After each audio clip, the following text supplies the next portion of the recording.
សួស្តីបងប្អូនមួយបាទថ្ងៃនេះមានដង spinning ខ្នាតវែង brand Med Mouse បាទប្រភេទ3កណាត់ប្រវែង 4.20 បងប្អូនMed Mouse Power Surf 2បាទចុងវាខ្នាត AX បាទចុងធំបងប្អូនចុងវានេះទំហំ36សម្រាប់មួយយកទៅលេងនុយធ្ងន់បាទនុយទង់គប់គីឡូលេងត្រីឆ្ដោ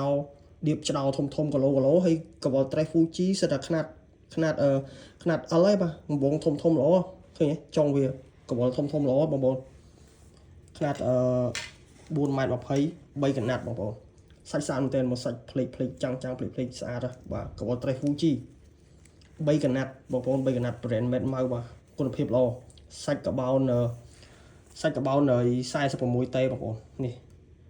46តេហើយកបោន from Japan បាទសម្រាប់មួយត្រូវការដងវែងហើយ3កណាត់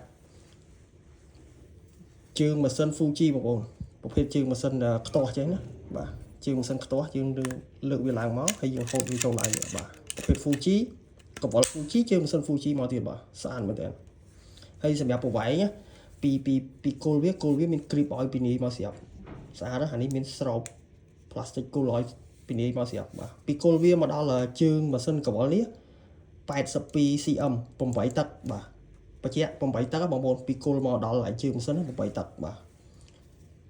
ស្អាតមែនតើ Power Surf បាទខ្នាតចុងវា AX ណាចុងរឹងប៉ុន្តែដល់ពេលដងវាវែងទៅវាមានស្អាតស្អាតបងប្អូនគប់នុយទង់នុយធំលេងដៀបឆ្ដោគីឡូធ្ងន់ណាសម្រាប់មួយដែលមានតម្រូវការដងចុងរឹងបាទចុងវាដូចខ្ញុំបញ្ជាក់អញ្ចឹងចុងវាទំហំ36បងប្អូនឃើញចុងវាធំហ៎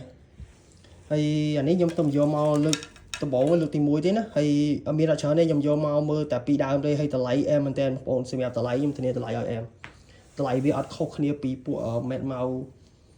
Avenir ឬក៏ Med Mouse Ballista អត់ខុសគ្នាច្រើនទេបាទប្រហែលគ្នាទេណាអាចតាក់ទងមកបានណា